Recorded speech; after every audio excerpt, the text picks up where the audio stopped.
Muito bem. Muito boa noite a todos e todas. Pessoal que chegou depois, que a gente não conseguiu cumprimentar, né? Boa noite, sejam muito bem-vindos. Vamos continuar os nossos estudos da Gênese, aqui do nosso Grupo Espírita Luz e Amor. Nosso querido Grupo Espírita Luz e Amor. E, vocês desculpem a repetição, mas como as nossas reuniões são gravadas e colocadas no YouTube, eu sempre vou repetir que a gente prepara o estudo em cima da Gênese. E que como nós estamos tratando de ciência, né? No caso aqui, nós estamos falando da uranografia, né? Da astronomia, nós nos esforçamos para explicar o que Galileu trouxe à época e que pode ser que tenha alguma teoria mais avançada, né? A gente tenta saber passar a teoria mais avançada também, né? Especialmente aí com o apoio da Ana, da Lucélia, da Lúcia, do pessoal aí que conhece, né? O Zé.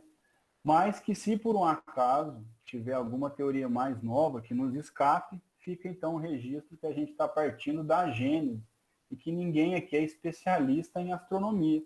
Apesar de que a Ana é uma amante da astronomia e as 20 pessoas presentes aqui hoje estão se tornando amantes da astronomia também a partir dos nossos estudos, né? Então, mas se escapar alguma coisinha aí, fica a justificativa desde já. Então, nós estamos lá na Gênese, nós estamos no capítulo 6, né, que é o capítulo que se chama Uranografia Geral. Nós estamos tratando das estrelas fixas, né? Nós falamos aí na semana passada que até então, né, antes ali de Galileu, o pessoal acreditava que algumas estrelas não se moviam, que elas ficavam fixas, né? Mas aí com o avanço dos estudos percebeu que elas se movimentam sim, né? Como todo o corpo universal, algum movimento ele apresenta, uns com movimento maior, outros com movimento menor, mas elas não ficam fixas, né? Apesar de que, para os nossos olhos nus, elas aparentam estar fixas, né? Eu vou compartilhar minha tela. Nós estudamos até o item 40. Hoje nós vamos para o item 41. Se alguém quiser fazer algum comentário, por favor, fiquem bastante à vontade, tome interromper. E aí nós vamos construindo nosso conhecimento juntos. E vamos lá. Item 41. Vimos que a totalidade dos astros que cintilam na cúpula azulada se acha encerrada numa aglomeração cósmica, numa mesma nebulosa, a que chamais Via Láctea. Né? Então ele está só relembrando que nós estamos estudando, né? A totalidade dos astros, né, que cintilam na cúpula azulada, né, que estão aqui ao nosso céu, vamos dizer assim, né, elas estão encerradas, elas estão dentro, né, elas estão delimitadas, elas se formam numa aglomeração cósmica, né, numa nebulosa, que nós chamamos, né, de Via Láctea, né, que no nosso caso é a Via Láctea. Mas, por pertencerem todos ao mesmo grupo, não se segue que esses astros não estejam animados todos de movimento de translação no espaço, cada um com o seu. Em parte nenhuma, como a gente acabou de dizer, em parte nenhuma existe o repouso absoluto. Então os astros estão em movimento, todos eles, né? Talvez aparentam estar em repouso, mas não estão. E aí Galileu continua assim, eles têm a regê-los as leis universais da gravitação e rolam no espaço ilimitado, sob a impulsão incessante dessa força imensa. Então nenhum astro está parado. E por que eles não estão parados? Porque todos eles sofrem ação da gravitação, né? Então a gente já estudou aqui, né, e também na escola, que, por exemplo, a Terra está na órbita do Sol, né? A gente sofre uma atração do Sol, né? A força de gravitação. Então todos os astros, eles têm eles sofrem a força da gravitação, né? De um astro maior, né? Uma massa muito maior, né? Por isso que se a gente soltar a caneta, ela vai para o centro da Terra, né? Por conta de que a Terra tem uma massa imensamente maior que a caneta, né? Em miúdos é a lei da gravitação. Aí depois ele continua assim, ó. Rolam não segundo roteiros traçados pelo acaso, mas seguindo órbitas fechadas, cujo centro um astro superior o ocupa. Então é isso que eu acabei de dizer, né?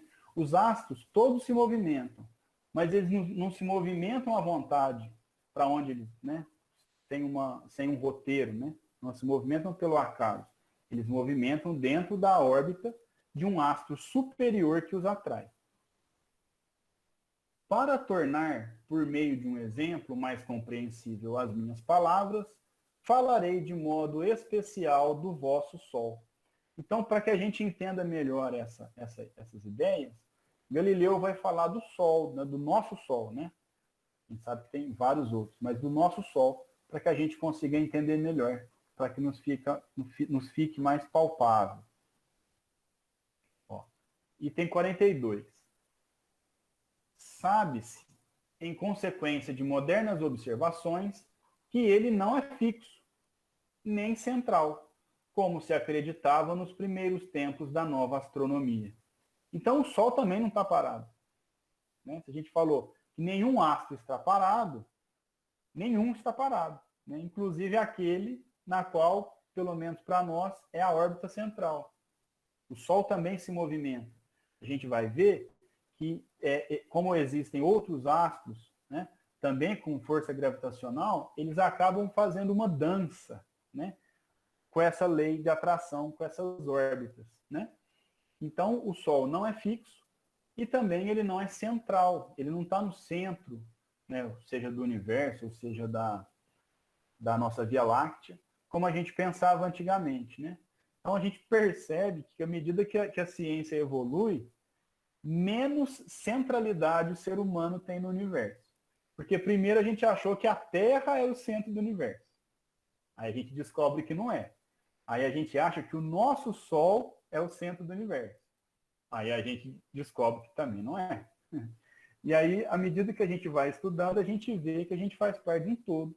Que nós não somos o centro, ou a principal espécie, ou o principal planeta, né? Nós fazemos parte do universo, né? Não somos essa centralidade que a nossa vaidade nos leva a crer. Depois Galileu continua assim, ó. Vou ler de novo a frase para manter o raciocínio.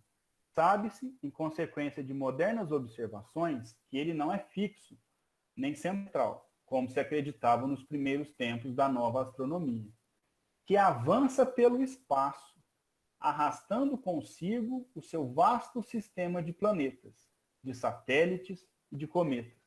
Então, o movimento do Sol, né, faz com que ele avance no universo. E como o Sol, através da lei da gravidade, ele atrai, né, os astros do sistema solar, à medida que o Sol se move, nós vamos junto. Porque para nós, ele é a força central, né? Como um ímã. Se a gente tem um ímã, né, forte, à medida que ele transita, quem ele está atraindo também transita, né? É o famoso, o principal arrasta o acessório, né? Ou o acessório acompanha o principal. Nós somos acessórios do Sol. Então, à medida que ele se movimenta, nós nos movimentamos juntos por estar na órbita dele. E Galileu continua assim, ó. Ora, não é fortuita esta marcha e ele não vai, errando pelos vácuos infinitos, transviar seus filhos e seus súditos, longe das regiões que lhe estão assinadas. Então, como ele disse lá no começo, os astros não se movimentam ao léu, ao acaso. Eles seguem uma órbita. Do mesmo modo, o Sol também vai seguir uma órbita, vai seguir um traçado, né? E quando ele diz que não vai transviar seus filhos e súditos, os filhos e súditos do Sol somos nós, né? Os outros planetas que fazem parte do sistema solar. Então, o Sol se movimenta também seguindo uma órbita. Opa, e Galileu continua assim, ó. Não, sua órbita é determinada e em concorrência com outros sóis da mesma ordem e rodeados todos de um certo número de terras habitadas. Ele gravita em torno de um Sol central. Então, o Sol, ele também sofre, ele atrai pela gravitação, mas ele também sofre gravitação de outros astros. E assim ele se movimenta, né? Então, em concorrência com outros sóis, né, da mesma ordem, e esses outros sóis também têm os seus sistemas, né? Então também tem as suas terras, terra aqui em letra minúscula, né, porque não é o planeta Terra. Esses outros sóis também, com planetas habitados, também se gravitam, também sofrem a força da gravitação. E aqui Galileu colocou que ele gravita em torno de um Sol central.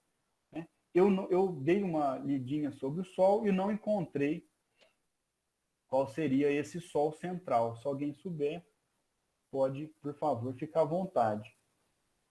Ou se souber que essa teoria não tem mais aplicação também, fiquem bastante à vontade. Mas pelo... Alguém abre o microfone, pode ficar à vontade. Vai lá, Roque. Não, é uma coisa assim, é uma coisa curiosa, porque eu achei interessante que eu estava lendo que o Sol, ele percorre 250 km por segundo, ele tem uma velocidade de 250 km por segundo, ele caminha, né? Ele gravita 250 km por segundo. E nós fazemos parte do sistema solar. Então quer dizer que nós também caminhamos junto com o Sol, né? Aí eu fiz uma conta aqui. Ele percorre 250 km por segundo, né? E ele demora 200 milhões de anos para percorrer toda a Via Láctea. Aí eu fiz, se em um segundo ele percorre 250 quilômetros, em um minuto ele percorre 15 mil, né, quilômetros. Em uma hora ele percorre 900 mil quilômetros. E um dia ele percorre 21 milhões 600 mil quilômetros. E nós vamos juntos. Olha que coisa interessante. E nem sentimos, né, Roque? Porque, olha, eu achei um barato isso, né? E esses são dados da NASA, hein? São dados da NASA que eu pesquisei ali, viu? Ah, legal. Obrigado, Roque, pela informação aí. Então, nessa, eu não consigo gravar de cabeça, mas toda nessa velocidade toda que você disse aí, né? O Sol se movimenta no universo, né? Mais um motivo para a gente ver que realmente o universo, como a gente já estudou no começo dos capítulos, ele é infinito. E por isso a gente vê também a lógica da apresentação de Galileu. Porque Galileu começa, né? Começa não, mas dentro da apresentação dele, nos primeiros itens que nós estudamos, ele falou do espaço e do tempo.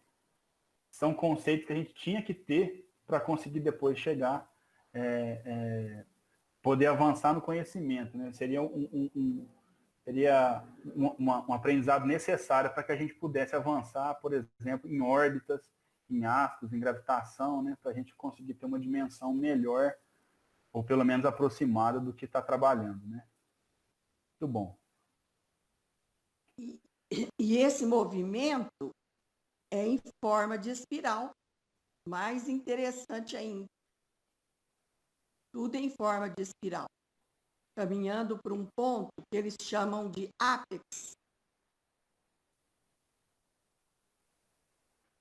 Legal, Ana, obrigado. Que então o ponto talvez seja esse Sol central que Galileu fala, né? Se o Sol caminha para ele, para esse lado, provavelmente é ali que está a força maior de gravitação que está fazendo esse Sol movimentar, né? Muito bom. Depois Galileu continua assim, ó.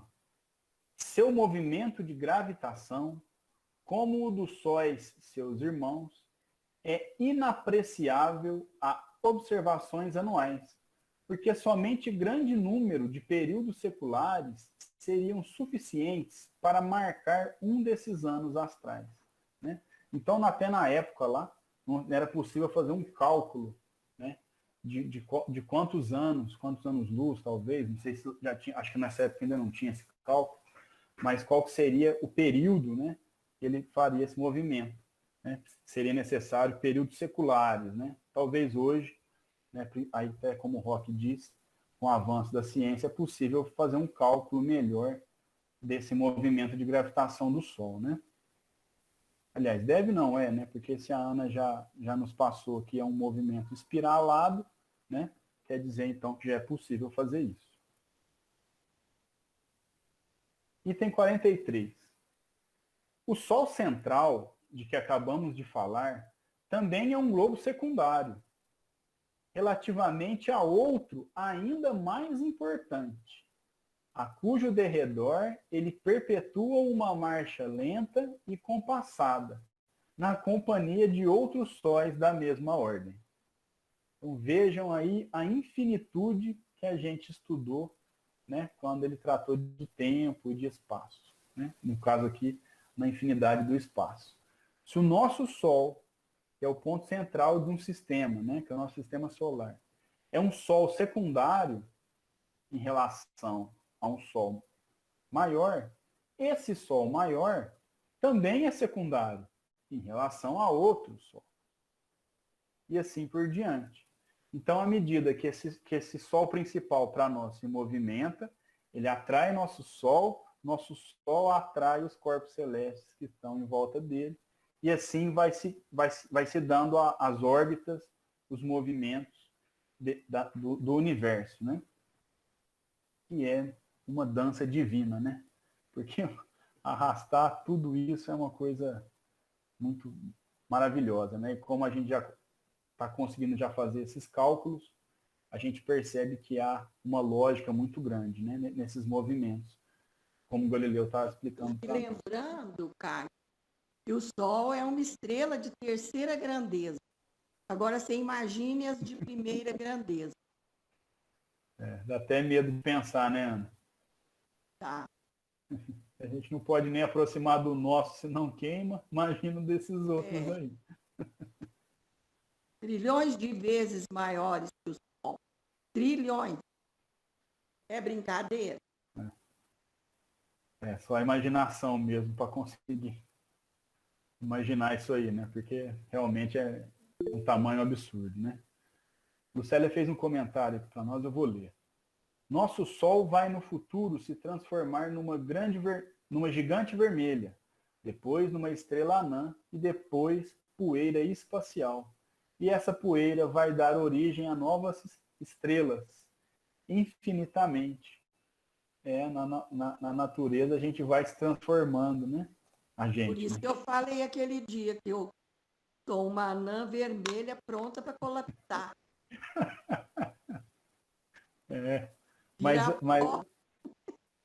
Virar pó, mas vai dar origem a novas estrelas. E aí você vai vir numa estrelinha nova, infinitamente, através da reencarnação. Metaforicamente, né? Porque Sim, eu não claro. chego a ser nem um grão de areia, quanto mais uma anã vermelha. Mas, como eu sou baixinha, eu usei como metáfora. Uma anã vermelha, quer dizer, uma estrela velha, já prontinha para morrer e virar pó. Somos partículas, Ana. Isso aí. Muito bom. Galileu continua assim, ó. Poderíamos comprovar esta subordinação sucessiva de sóis a sóis até sentirmos cansada a imaginação de subir através de tal hierarquia. Porquanto, não esqueçamos, em números redondos, uma trintena de milhões de sóis se pode contar na Via Láctea, subordinados uns aos outros, como rodas gigantes de uma engrenagem imensa. Então é aí a infinitude mesmo do universo, como a gente está estudando, né? Ele fala que se a gente fosse pensar de sol a sol, né, um atraindo o outro, a gente chegaria aí no infinito, né? Item 44. E esses astros, em números incontáveis, vivem vida solidária. Que frase maravilhosa. Isso aqui é algo divino mesmo, né? Porque apesar para nós, né, ser uma distância muito grande, né? Cada um aí na sua órbita, cada um com a sua composição diferente, né? Uns habitados, outros não. Cada um ali dentro do seu papel universal, formam todos os astros uma orquestra, né? Vive uma vida solidária, né? Porque um depende do outro. Como ele falou no começo, um orbita o outro, um atrai o outro, e assim vai se regendo a orquestra divina, né? Da criação, da destruição, né? E dessa transformação que a Lucélia exemplificou para nós aí, né? E Galileu continua assim, ó. Peraí, Caio. Fica à vontade, Mas, né? gente, não precisa assustar, não. Porque isso que a Lucélia colocou aí ainda vai bilhões de anos. Então vai dar tempo, porque quando acontecer isso, a Terra vai desaparecer, certo? Porque ele vai engolir, essa explosão aí vai engolir a Terra.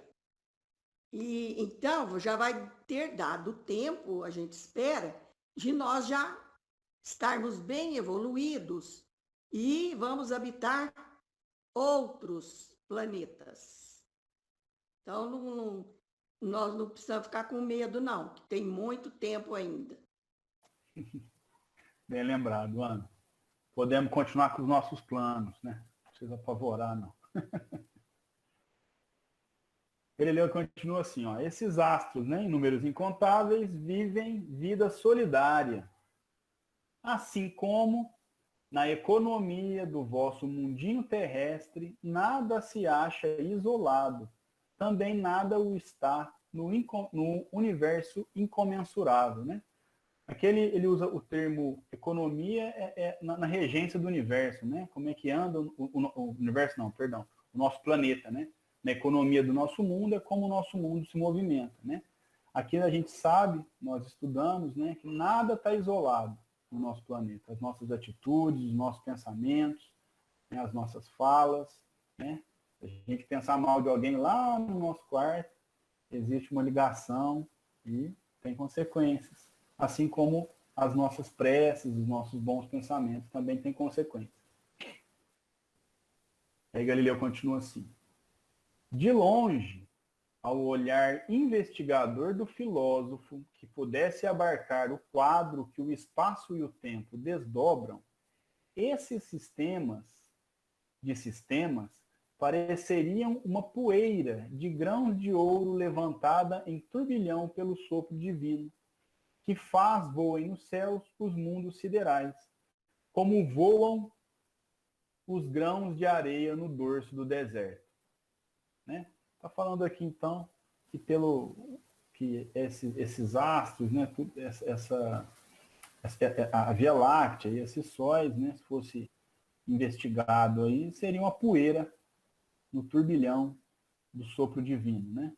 Tamanha, a gente está achando que é grande, né, esses sóis, mas frente ao universo, são uma poeirinha, né? Que vai voar nos céus aí, demonstrando assim, de fato, a pequenez material. E só para completar aí para vocês, essa explosão aí vai levar muito tempo ainda, né? Como eu disse. E quando essa explosão engolir a Terra e todo o sistema, né, ali, os planetas ali mais que fazem parte, né, do sistema solar. Agora, por que ocorre isso? Por que ocorre esse colapso, né? Que a astronomia chama-se colapsar. Quando uma estrela colapsa, é porque acaba o combustível dela. E os combustíveis que sustentam essa usina atômica, que é o Sol, é o hidrogênio e o hélio. Aí, quando o combustível acabar, a estrela explode. Colapso. Perfeito. Obrigado, Ana, mais uma vez aí.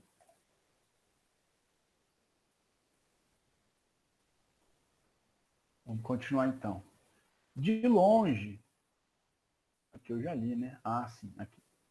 Em parte nenhuma, há imobilidade. Ou seja, tudo está se movimentando. Né? Parte nenhuma, não tem nada parado. Em parte nenhuma, há imobilidade. Nem silêncio, nem noite. O grande espetáculo que então se nos desdobraria ante os olhos seria a criação real, imensa e cheia da vida etérea, e no seu formidável conjunto o olhar infinito do Criador abrange. Mas até aqui temos falado de uma única nebulosa, que com os milhões de sóis e os seus milhões de terras habitadas, formam apenas o que já o dissemos, uma ilha no arquipélago infinito. Né? Galileu, de vez em quando, demonstra aí um ar poético dele. Né? Então, ele está falando que não existe mobilidade, e nem silêncio, e nem noite, né? No sentido de fim. Nós estamos aqui diante do espetáculo divino, de transformação da natureza, em que nada se destrói, né? Tudo vai se transformando. Né? E a gente tem falado muito da nossa região, né? da nossa Via Láctea. Mas a Via Láctea seria uma ilha, na comparação que ele fez, seria uma ilha num imenso, ou melhor, num infinito arquipélago. Né? Arquipélago é o conjunto de ilhas. Então, assim como a Via Láctea, existem várias outras e galáxias, né? Existem várias outras, não, existem infinitas galáxias. Muito bem. Agora nós vamos estudar os desertos do espaço. Alguém quer fazer algum comentário antes da gente mudar de tema? Não? Então vamos adiante. Item 45. Os desertos do espaço. Inimaginável deserto sem limites, se estende para lá da aglomeração de estrelas de que vimos de tratar, e a envolve. O que ele está falando aqui? Ele está falando que, além das aglomerações de estrela, né, das galáxias, né, inimaginável deserto, né, teria. Então, um pouquinho para frente ele vai explicar melhor, mas é como se ali existisse um deserto. Mas vamos ver se é um deserto mesmo. As solidões sucedem solidões e incomensuráveis planícies do vácuo se distendem pela amplidão afora. Os amontoados de matéria cósmica se encontram isolados no espaço, como ilhas flutuantes de enormíssimo arquipélago, né? Que é um conjunto de ilhas. Então, o universo seria composto por essas ilhas. Então, num lugar lá tem aquele aglomerado de astros, aí depois dá um espaço, teria outro aglomerado, então seriam várias ilhas o universo, várias ilhas com aglomerações de astros. Se quisermos, de alguma forma, apreciar a distância enorme que separa o aglomerado de estrelas de que fazemos parte dos outros aglomerados mais próximos, precisamos saber que essas ilhas estelares se encontram disseminadas e raras no vastíssimo oceano dos céus, e que a extensão que as separa uma das outras é incomparavelmente maior do que as que lhes medem as respectivas dimensões. Né? Então, Galileu está falando para nós que desses aglomerados uns dos outros, né, a distância, né, que separa esse aglomerado de estrelas, se a gente pensar do nosso para o mais próximo, a gente tinha que saber que essas ilhas de estrelas estão disseminadas, né, nesse oceano dos céus, e que a extensão que separa uma das outras, então vamos pegar a nossa galáxia aqui, né, que seria um aglomerado de aço.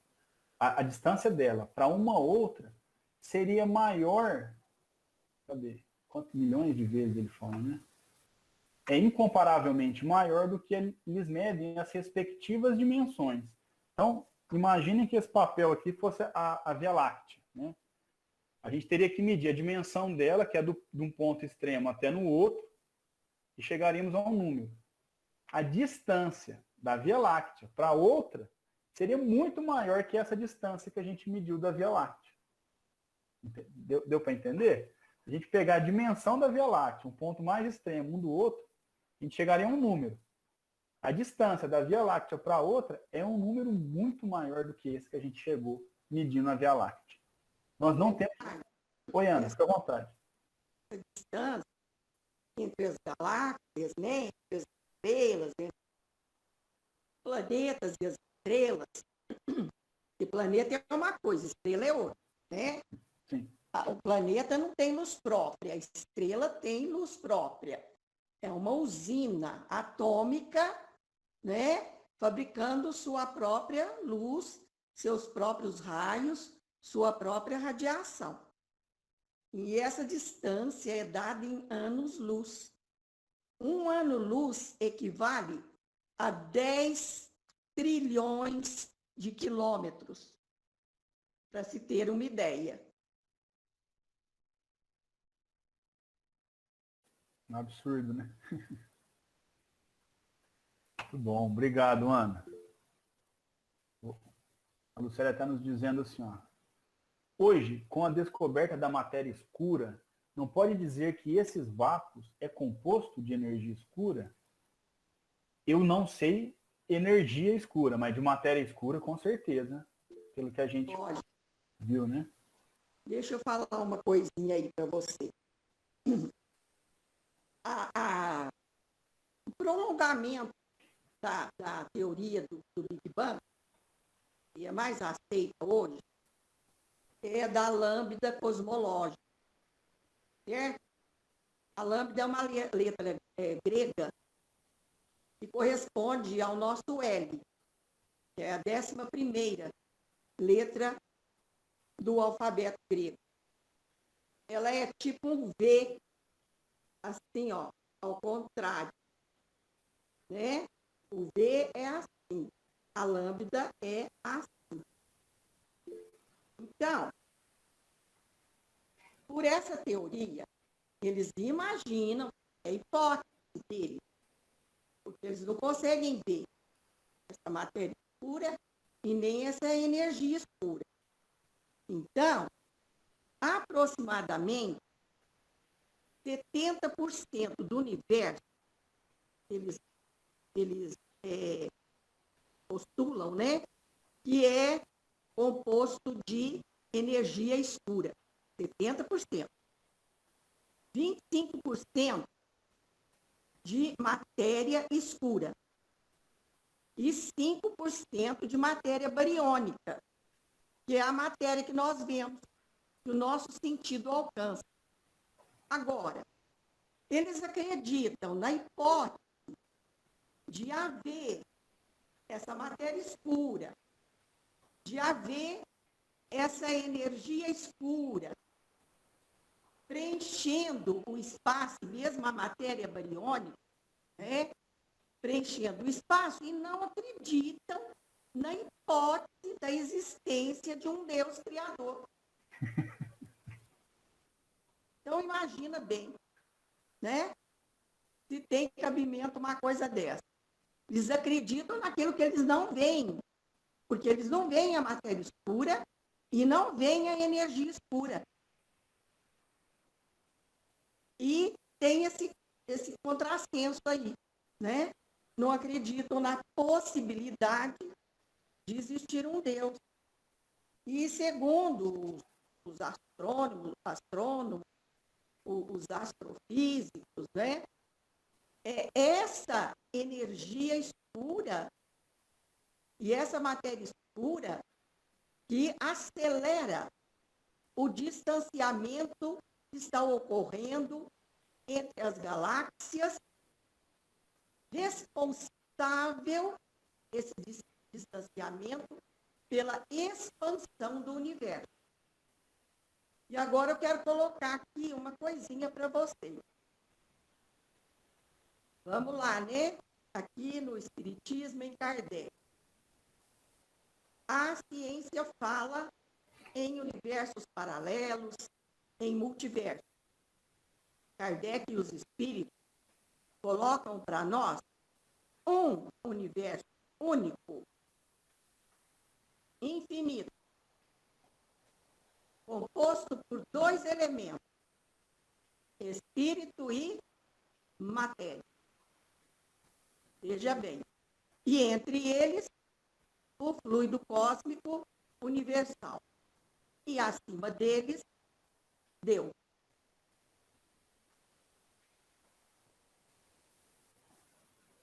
Perfeito, Ana, é isso mesmo.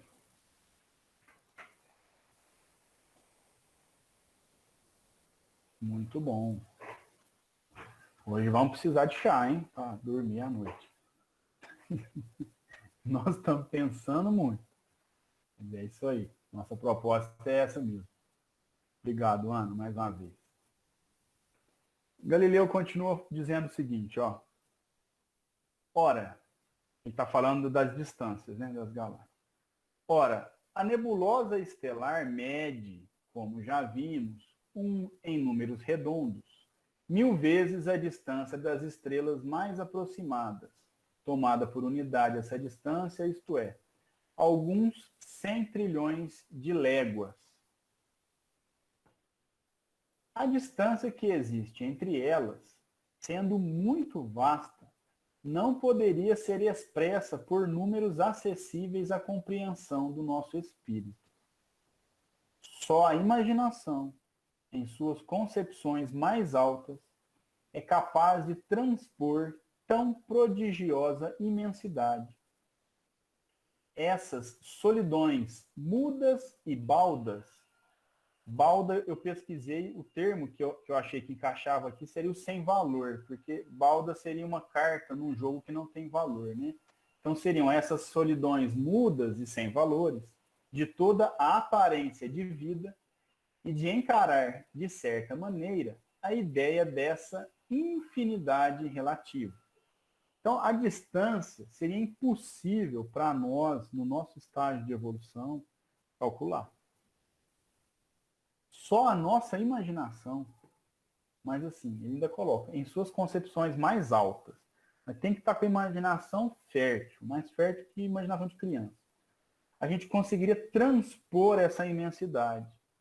E essas solidões, né, sem valores, mudas, né, essas solidões, esses desertos que existem entre esses aglomerados de estrelas, né, e ele coloca aqui muito claramente, essas imensidões de toda a aparência de vida, então, aparência de vida, né, que não teria aparentemente vida, e de encarar, de certa maneira, a ideia dessa infinidade relativa.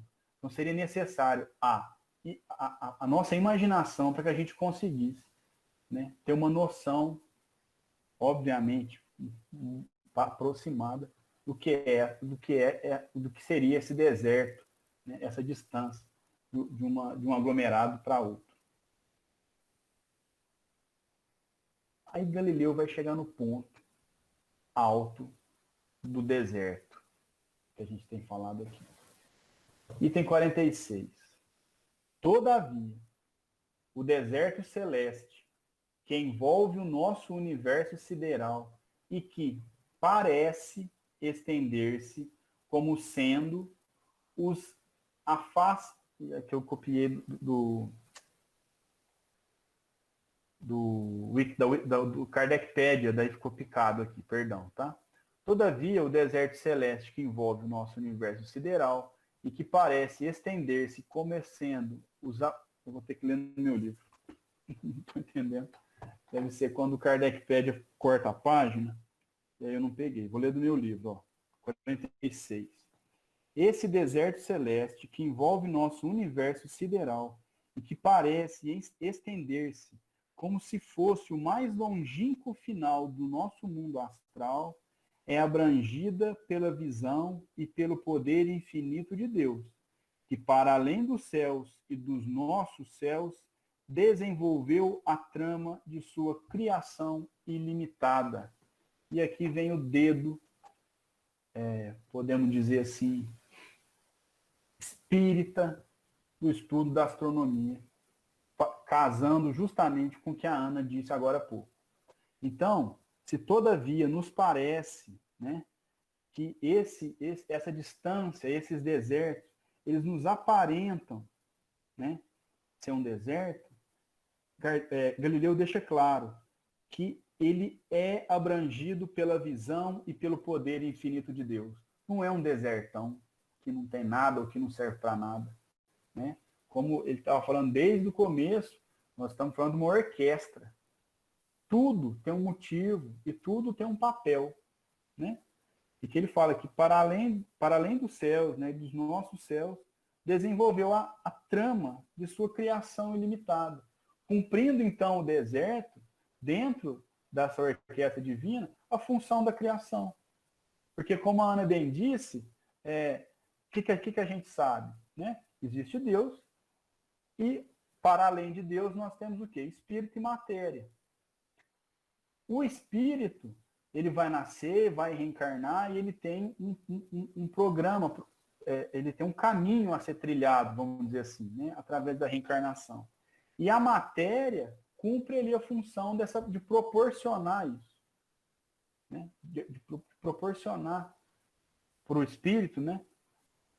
O processo de reencarnação. E esse processo de reencarnação ele passa pelas leis naturais de nascimento, de destruição. Então o deserto, que para nós pode achar que não serve para nada, ele cumpre um papel. E como bem disse a Lucélia e a Ana, os planetas, eles vão fazendo seu movimento, eles se destroem e nascem outros planetas. E toda essa orquestra vai conduzindo a reencarnação e a atuação do espírito sobre a matéria. É muito bonito, gente. Isso aqui é emocionante. O Caio, ele aí Fica está à vontade. fazendo o casamento da ciência com a religião. Sim, perfeito. Ele vem com o dedo dele dentro da astronomia, o dedo Não é do com as espiritismo. religiões, é com a espiritismo. religião. Exatamente. E coloca, então, essa função, né, desse deserto. Esse deserto celeste seria os buracos negros?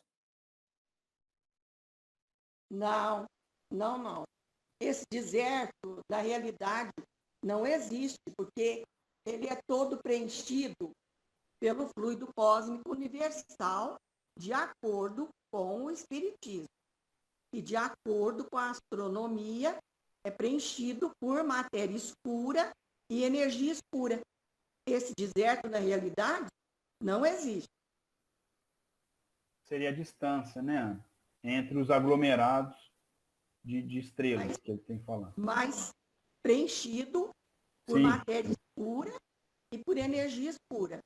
Uhum. Ou seja, falando a linguagem espírita, pelo fluido cósmico universal. Não, Ana, assim, eu não sei se você vai saber me responder, porque esse tema buracos negros é muito, muito complexo, né? Não que te falte conhecimento, é que até os próprios cientistas ainda não chegaram a um consenso. Porque, segundo o Hawkins, quando assim, a teoria dele e até do Einstein também, o buraco negro, ele vai atraindo e o nosso Sol também acabará sendo atraído e abarcado por esse buraco negro. E o que se tem dentro do buraco negro? Não se tem nem tempo, nem espaço. Então, mas os buracos negros, Lúcia, eles estão aí nesse meio. Sim, não, mas a minha pergunta, Ana, é a seguinte, quando, como você disse, como a Lucélia disse, daqui milhões, bilhões de anos, quando chegarmos, a nossa Via Láctea ser abarcada por um buraco negro, talvez já tenhamos uma nova fase evolutiva, que aí o tempo e espaço inexistirá. E talvez aí a gente consiga compreender um pouco mais sobre o que é, quem é Deus. Porque assim, aí não vai Mas existir, isso aí, estaremos Lúcia, livres da matéria. mas tudo bem, tudo certo. Agora, essa questão do buraco negro aí é uma área que tem massa demais, né?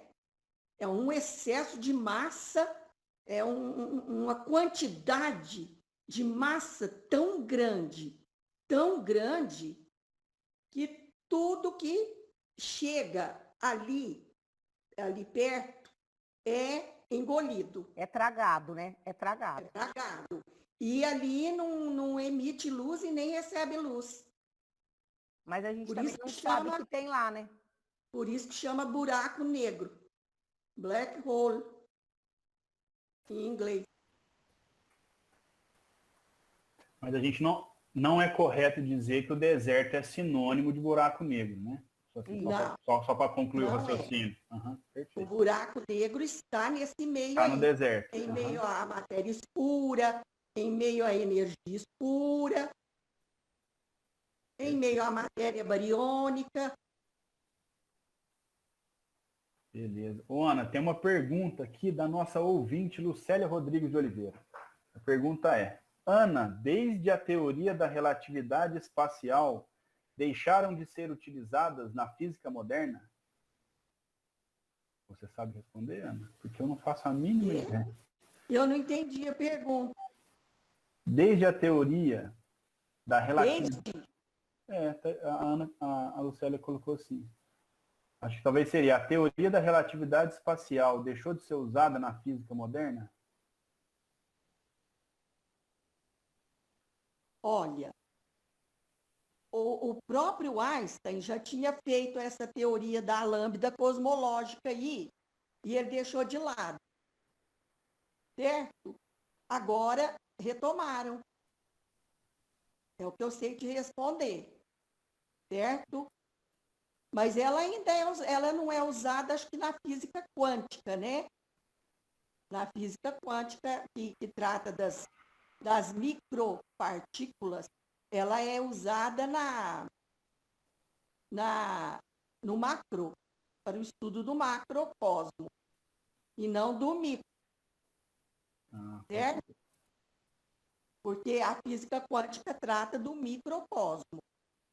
E a mecânica celeste trata do macrocosmo, se não me engano, não vou afirmar com certeza, com a teoria da relatividade geral. Agora, alguém aí lembrou o Hawking, né? Stephen Hawking. O Stephen, ele chegou à seguinte conclusão antes dele morrer. Ele disse assim: poderíamos explicar o universo apenas por suas leis. Só estudando as leis, através de equações, matemática, né? Através da exatidão da matemática, dessas leis que organizam o universo, estaria bem explicado. Mas qual é a questão para Hawking? Quem criou essas leis? Certo? Ele chegou à conclusão, antes de morrer, que tem uma inteligência superior a todas as inteligências por trás dessas leis que regem o universo e que a ciência poderia explicar esse universo. Olha que beleza, hein? E foi pouco antes dele morrer. Ele chegou a essa conclusão. Ainda bem, né? Que ele chegou a essa conclusão. Só pode ser Deus. Ele só faltou dizer, né? Essa inteligência é Deus.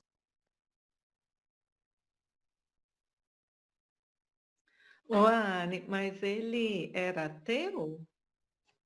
Ou Quem? não? Quem? O Steven aí.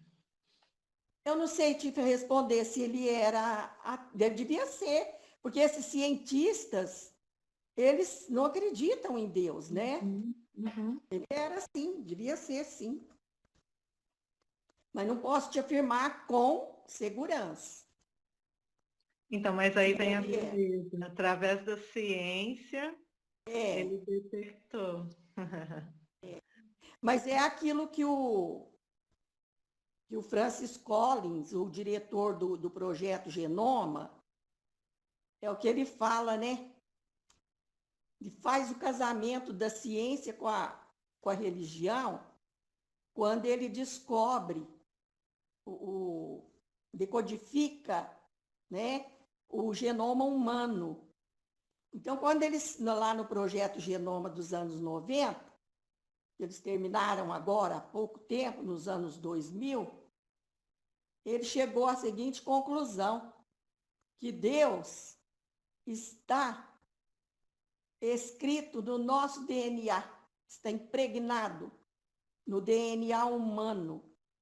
Ele fala da linguagem de Deus, ele escreveu até um livro chamado A Linguagem de Deus, porque Deus deixou a sua linguagem no genoma humano. Então ele diz o seguinte, que o mesmo Deus que é adorado nos templos, na Bíblia, pode ser adorado no laboratório.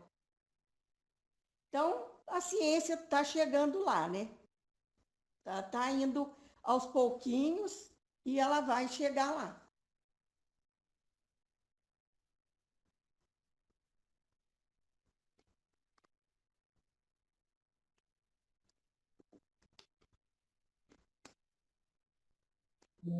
Acho que o Caio sumiu.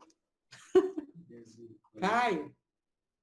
Vai ver que caiu a conexão dele. Foi muito Caiu. complexo, Marlene, ele não aguentou, coitado.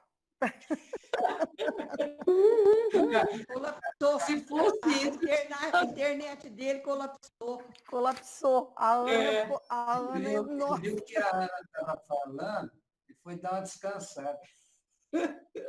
coitado. Ainda bem que foi no fim, né? Ô, Ana, mas Mas isso- o Stephen Hawking, ele disse também que o universo é finito. Disse? Isso eu não sei, Lúcia. Ele disse que o universo é finito, e eu acredito que ele fosse ateu, porque ele falou assim que... Eu não sei falar com exatidão a frase dele, mas é assim, que Deus não precisa... que a gente não pode... como é que fala? Atribuir o universo, a existência do universo a Deus. Porque a ciência, por si só, já consegue comprovar como aconteceu a criação do universo. Então, a ciência, para ele, era assim, ela tem que comprovar tudo. E não a gente colocar tudo assim, foi Deus, mas sem saber uma explicação lógica. Ele era contra. O que a ciência não pode comprovar, para ele não tem valor. Eu acho que ele falou isso até no filme, né? Quem assiste o filme, a teoria de tudo, né? Parece que ele é a tese que ele defende, né? Ele fala isso mesmo, que a gente não precisa atribuir a criação do universo por Deus. Mas é interessante porque ele fala depois que com a nossa própria evolução nós vamos estar capacitados de conhecer isso. E há pouco, acho que a Ana falou, né? Que quanto mais a gente vai evoluindo, a gente vai entendendo mais a intimidade de Deus. Né? Mas nós sabemos que o universo não é finito, ele é infinito. Agora, lá os espíritos respondem para Kardec, quando que ele foi criado? Aí os espíritos, só Deus sabe. Só Deus sabe. Se ele foi criado junto com Deus, depois de Deus, isso aí só Deus sabe. Para nós ainda falta sentidos. Nós temos uma porção de sentidos. Nós não temos só esses 6. Nós temos uma gama de sentidos que a ciência já descobriu, mas ainda falta sentido para nós. Aí o dia Caio, que a gente o for pessoal aqui espírito achou que puro, você tivesse colapsado. Oi? Perdão, não entendi. O pessoal achou que você tivesse colapsado. Ah, eu não vou nem reclamar que, que minha internet caiu. Sabe por que minha internet caiu? Porque começou a chover aqui na minha casa. que bom. Aqui também começou na minha. Aqui não. Por isso que eu... Não. Então, Caio, você não ouviu eu falar do Francis Collins, né? Não ouvi. O Francis Collins é o diretor do projeto Genoma, dos anos 90, que terminaram nos anos 2000, né? Para decodificar o genoma humano. Então, ele viu, quando ele acabou, né, que eles acabaram, que era uma equipe de decodificar o genoma humano, o DNA, o RNA, ele disse que ali estava a presença de Deus. E ele escreveu um livro chamado A Linguagem de Deus. E ele diz que esse mesmo Deus da Bíblia, que é adorado nos templos, pode ser adorado também no laboratório. Olha que maravilha. Bonito, hein? Bonito demais, né? É o que você falou para a gente no começo do estudo. Na primeira vez que a gente fez da uranografia, você disse que, salvo engano, Eurípides Barçanufo, que falou que era a parte que mais se aproximava de Deus, da ciência. Olha aí. É porque a gente começa a ter uma leve noção, né, pelo menos para nós, pelo menos para mim, né, eu nunca estudei astronomia, a gente começa a ter uma dimensão, né, de um pedacinho do que é o universo. E aí não dá, né, para não acreditar que algo mais muito superior construiu essa máquina, né? Construiu essa orquestra que a gente tem falado aí, né? Esse jardim, né? Isso. Esse jardim que Galileu fala. Porque a metáfora do jardim, ela está em tudo, né? Tá desde lá de Adão e Eva, Jardim do Éden. Então, a metáfora do jardim está até no universo. Galileu colocou. Lá atrás ele fala um jardim de estrelas. Fala. E no jardim as plantinhas morrem, aí nascem outras. Né? Então, eu acho que cabe muito bem. E quando o estudo é bom, acaba rápido, né? 9:02 aqui no meu já. Ô, Caio. Oi, Ana, fica à vontade. Você permite que eu leia uma poesia linda do Olavo Bilac para encerrar? Eu te peço. Então, só para confirmar aqui, Ana, só um minutinho, tá? Nós paramos no item 46. O 46 a gente estudou. Semana que vem nós vamos estudar a partir do 47. Beleza, pessoal? E aí a Ana vai recitar uma poesia para nós e vai fazer já o encerramento dos nossos trabalhos. Por favor, Ana. Essa poesia, o Olavo Bilac, a Marleninha deve conhecer. E o Tony, que é poeta. Ele escreveu em 1888 que ele estava apaixonado por uma irmã de um amigo dele, que era poeta também, o Alberto de Oliveira. Então, ele se apaixonou por Amélia, irmã do Alberto. E ele fez essa poesia que está no livro dele, Poesias, no capítulo que ele deu o nome de Via Láctea. Então, ele diz assim: ora direis ouvir estrelas, certo perdeste o senso, e eu vos direi, no entanto, que para ouvi-las, muita vez desperto e abro as janelas pálido de espanto. E conversamos toda a noite, enquanto a Via Láctea, como um palho aberto, cintila, e ao vir o sol, saudoso e em pranto, ainda as procuro pelo céu deserto. Direis agora, tresloucado amigo, que conversas com elas? Que sentido tem o que dizem quando estão contigo? E eu vos direi, amai para entendê-las, pois só quem ama pode ter ouvido, capaz de ouvir e entender estrelas. É muito bonita, né? Muito bonito. Tem uma música do Belchior que ele fala esse comecinho aí. Ora direis, no entanto, e tal. Eu não lembro qual música que é, mas ele recita esse pedacinho na letra da música. Eu não conheço essa música, não. Depois eu te falo qual é, vou pesquisar aqui.